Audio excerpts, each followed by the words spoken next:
হয় তখন অ্যাওয়ার্ড হিসেবে ইউটিউব এরকম একটা সিলভার প্লে বাটন পাঠায়। তো এই প্লে বাটনে অনেক ধরনের মিসকনসেপশন আছে, কে বলে সিলভার প্লে বাটনে সিলভার থাকে, আবার কে বলে থাকে না।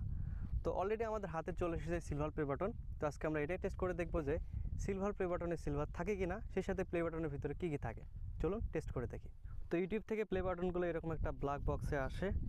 ওকে, let's unbox this play button. তো এখানে একটা চিঠি দেখতে পাচ্ছি যেখানে ইউটিউবের সিও নীলমোহনের সিগনেচার রয়েছে। ওকে, আপাতত এগুলোকে সাইডে রাখছি, আমাদের মেইন ফোকাস এই প্লে বাটনের উপরে।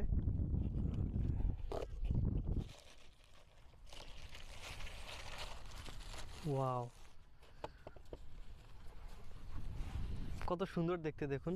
প্রত্যেকটা ইউটিউবারের স্বপ্ন থাকে এরকম একটা সিলভার প্লে বাটন অ্যাওয়ার্ডের জন্য, যেটা অলরেডি আমরা অর্জন করতে পেরেছি, আর এটা সম্ভব হয়েছে শুধুমাত্র আপনাদের কারণে। Thank you so much. যদি এভাবে রাখতে আমার ইচ্ছা করতেছে, কিন্তু এটার উপরে এক্সপেরিমেন্ট করবো আজকে। এটাকে কিভাবে খোলা যায়? আচ্ছা, এই অংশ দেখি খোলা যায় কি না। হ্যাঁ, যাচ্ছে।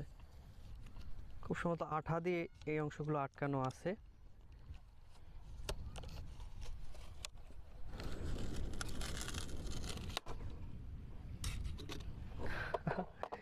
তো উপরের অংশটা এইভাবে আটকা ছিল।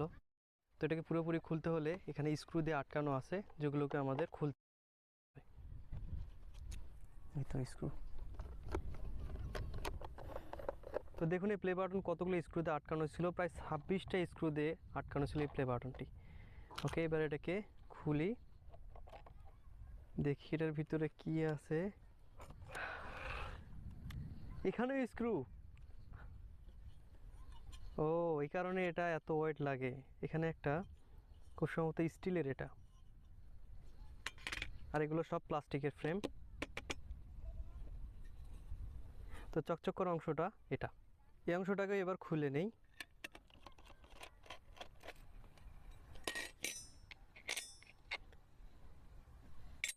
তো সিলভার প্লে বাটনে যা যা থাকে এগুলো সব আপনাদের সামনে। এখন আমরা টেস্ট করে দেখব সিলভার প্লে বাটনের এই অংশে সিলভার থাকে কি না। খুব সম্ভবত এটা থেকে সিলভার থাকে, টেস্ট করার পালা এবার। যতটা ধারণা করতেছি এই অংশে বা এই অংশে সিলভার থাকতে পারে। তো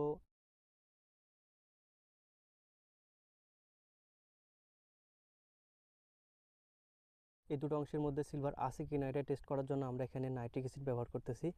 যদি এই দুটো অংশে সিলভার থাকে, যদি পিওর সিলভার হয়, তাহলে নাইট্রিক অ্যাসিডের সঙ্গে এটা রিয়াকশন করে মিল্ক হোয়াইট কালার ধারণ করবে। দেখি কি কালার আসে। তো এই টেস্ট টিউবে কিছু পরিমাণ নাইট্রিক অ্যাসিড নেই। তো এটাতে দিয়ে দেখি কয়েক ফোঁটা কোনো কালার আসে কি। এটার অপোজিট সাইডে যদি আমরা নাইট্রিক অ্যাসিড মিশাই,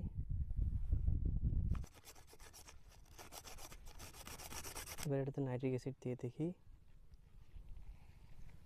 এবারে চকচক করা অংশে নাইট্রিক অ্যাসিড দিয়ে দেখি, কোনো রিয়াকশন হচ্ছে না। এই পদ্ধতিতে আমরা প্লে বাটনে সিলভার পেলাম না। এখন আমরা একটা জুয়েলারি শপে যাব।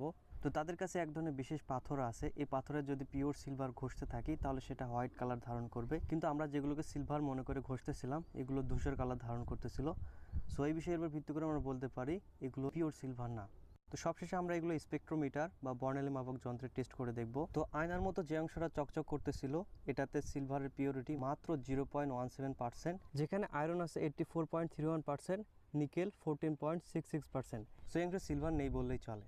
তো বাটনের মতো এই অংশে দেখতে পাচ্ছেন সিলভারের পিওরিটি 23.46%, যেখানে আয়রনের পরিমাণ 30.98%, ক্যাডমিয়াম 6.25%, ইন্ডিয়াম 21.09% আর গোল্ড 6.18%। এই অংশটির ওয়েট প্রায় 8 গ্রাম আর পিওরিটি 23.46% হওয়ায় এর যদি মূল্য বিবেচনা করি তবে এই অংশে প্রায় 150 টাকার মতো সিলভার আছে।